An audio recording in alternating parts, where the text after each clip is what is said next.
Hi, this is Sripriya. Welcome to Sripriya's Kitchen. இன்னைக்கு நம்ம பார்க்க போகிறது ஹெல்தியான இடியாப்பம் ரெசிபி. இது வெரி சிம்பிள். நான் கொஞ்சம் சின்ன சேஞ்சஸ் பண்ணியிருக்கேன் ரெசிபி பண்ணுறதுல. அது வந்து டேஸ்ட்லேயும் நல்லா தெரியும். பிகினர்ஸ் கூட ரொம்ப ஈஸியாக பண்ணலாம். உடம்பு சரியில்லாதவங்களுக்கு இல்லை எல்லாருக்குமே வந்து உடம்பு சரியில்லாதவங்கன்னு இல்லை, எல்லாருமே சாப்பிட்லாம். நான் இதில் வெல்லம் யூஸ் பண்ணியிருக்கேன். நீங்கள் நாட்டு சர்க்கரை, சுகர் எது வேணால் சேர்த்துக்கலாம். பனங்கல்கண்டு கூட சேர்த்துக்கலாம், ரொம்ப நல்லாயிருக்கும். பட்டு நான் வந்து ஆர்கானிக் வெல்லம் யூஸ் பண்ணியிருக்கேன். டேஸ்ட் ரொம்ப எக்ஸலண்ட்டாக இருக்கும். செஞ்சு பாருங்கள். வாங்க எப்படி இந்த ரெசிபி பண்ணுறதுன்னு பார்க்கலாம். நான் வந்து ஒரு 3/4 கப்பு இடியாப்ப மாவு எடுத்திருக்கேன். 1/2 ஸ்பூனு சால்ட் சேர்த்துருக்கேன். 1 ஸ்பூன் நெய் எடுத்துக்க போகிறேன். 1 டம்ளர் வாட்டர் எடுத்து கொதிக்க வச்சுருக்கேன். இதை கொஞ்சமாக தான் சேர்க்கணும். ஒரு டைப் மாவுக்கும் வந்து நமக்கு தண்ணியோட அளவு வேறுபடும். ஏன்னா கொஞ்சமாக கலந்து சேர்க்கலாம். இது கொதி வந்துடுச்சு. இப்போ இதை நிறுத்திட்டு இடியாப்ப மாவில் நம்ம இதை ஆட் பண்ணலாம். நம்ம உப்பை நல்லா கலந்து விட்டுக்கலாம். 1 ஸ்பூன் நெய் போடுறேன். இது ஆப்ஷனல் தான். இதையும் நல்லா மிக்ஸ் பண்ணி விட்டுக்கணும். இப்போ ஹாட் வாட்டரை கொஞ்சமாக ஆட் பண்ணி நம்ம மிக்ஸ் பண்ணிக்கலாம். சூடாக இருக்கிறதுனால கையை யூஸ் பண்ண தேவையில்லை. கொஞ்சம் இந்த மாதிரி கொஞ்சமாக விட்டு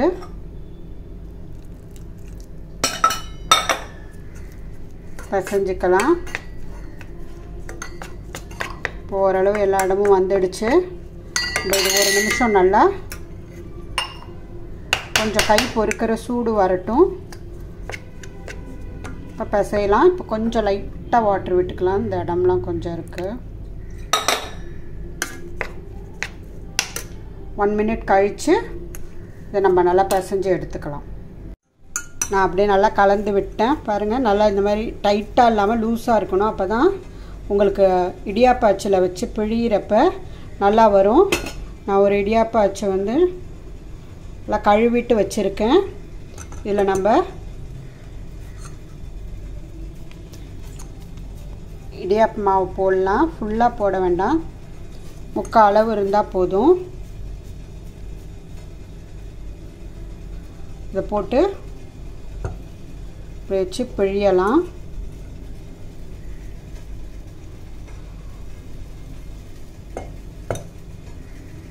நான் ஒரு இட்லி குண்டானில் தேவையான அளவு தண்ணி விட்டு வச்சுருக்கேன். இப்போ தண்ணி கொதி வந்து ஒரு இட்லி பிளேட்டில் நான் துணி போட்டு வச்சுருக்கேன். இதில் நம்ம இடியாப்பத்தை பிழிஞ்சு விடலாம். இப்போ நம்ம இந்த மாதிரி பிழிஞ்சு பாருங்கள் எப்படி கொட்டுதுன்ட்டு. இதுமாரி கொஞ்சம் நம்ம லூஸாக பிழிகிறப்ப இந்த மாதிரி நல்லா வரும்.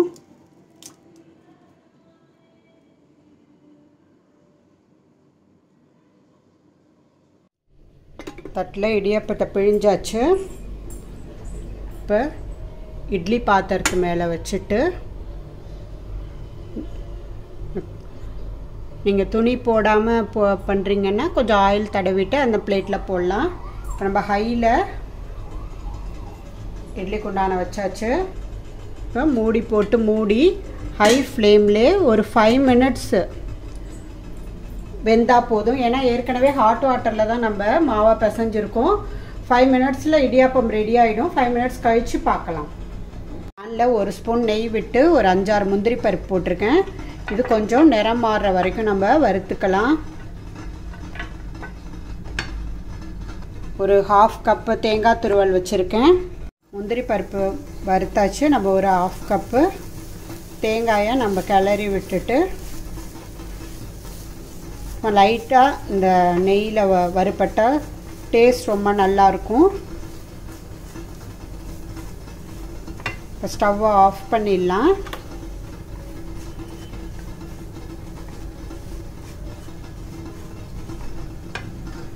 மினிட்ஸ் ஆயிடுச்சு.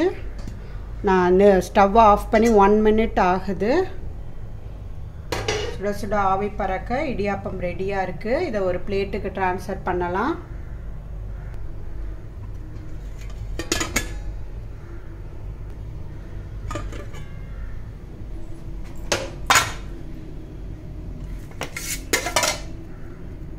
திருப்பி போட்டு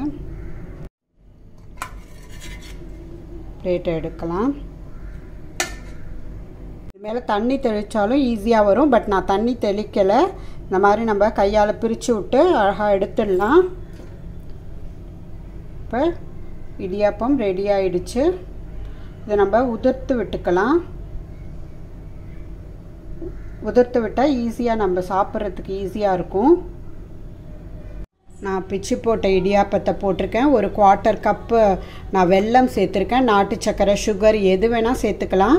நம்ம வதக்கின தேங்காய், கேஷ்யூ நட்டுருக்கு, முந்திரி இருக்குது. இப்போ இதனால் நம்ம ஒரு 1 மினிட், ரொம்பலாம் தேவையில்லை, 1 மினிட் நம்ம ஸ்லோ ஃப்ளேமில் கலந்து விட்டு இறக்கலாம். டேஸ்ட் ரொம்ப நல்லாயிருக்கும். நம்ம இதெல்லாம் பண்ணாமல் வெறுமனே தேங்காய், வெல்லம் இல்லை நாட்டு சர்க்கரை, சுகர் போட்டு அப்படியே கூட கலந்து பண்ணலாம். பட் இது ஒரு குழந்தைங்களுக்கு இன்ட்ரெஸ்டிங்காக பண்ணி தரலாம். நார்மலாக எப்பயும் இருக்கிற மாதிரி இல்லாமல் ஒரு ஸ்பூன் நெய் சேர்க்கறதுனால குழந்தைங்களுக்கும் நல்லது தான். பெரியவங்களும் கூட ஒரு ஸ்பூன் நெய் சேர்த்துக்கலாம் டெய்லி. ஸோ டேஸ்ட் ரொம்ப எக்ஸலண்ட்டாக இருக்கும். நம்ம டெய்லி சாப்பிட்றத விட இது ரொம்ப இன்னும் கொஞ்சம் நல்லாயிருக்கும். ட்ரை பண்ணி பாருங்கள். இப்போ எல்லா இடத்துலையும் இந்த வெல்லம் நல்லா கலந்து கொடுத்து வந்திருக்கு. எனக்கு வெல்லம் பிடிக்கும், அதனால் போட்டிருக்கேன். சுகர் போட்டுக்கலாம், நாட்டு சர்க்கரை போட்டுக்கலாம், எது வேணால் போட்டுக்கலாம். இப்போ வெள்ளை இடியாப்பம் சாப்பிட்றதுக்கு ரெடியாக இருக்குது. இந்த மாதிரி தாளித்து கொடுங்க, டேஸ்ட் ரொம்ப நல்லாயிருக்கும். இதை சாப்பிட்ற பிளேட்டுக்கு ட்ரான்ஸ்ஃபர் பண்ணிடலாம். நான் ஸ்டவ்வை ஆஃப் பண்ணிடுறேன். பிளேட்டுக்கு ட்ரான்ஸ்ஃபர் பண்ணியாச்சு. கொஞ்சம் தேங்காய் பூ மேலே தூவியிருக்கேன். வெல்லம், தேங்காய் பூ போட்ட இடியாப்பம் ஹெல்த்தியான ஒரு டிஷ்ஷு ரெடி ஆகிடுச்சு. இது ஒரு சின்ன, எல்லாருக்குமே இது பண்ண தெரியும், இருந்தாலும் ஒரு சின்ன ட்விஸ்ட்டு, குழந்தைங்க பெரியவங்க எல்லாருக்குமே விரும்பி சாப்பிடலாம். இந்த ரெசிபி உங்களுக்கு பிடிச்சிருந்துச்சுன்னா லைக் பண்ணுங்கள், ஷேர் பண்ணுங்கள், சப்ஸ்கிரைப் பண்ணுங்கள். நன்றி, வணக்கம்.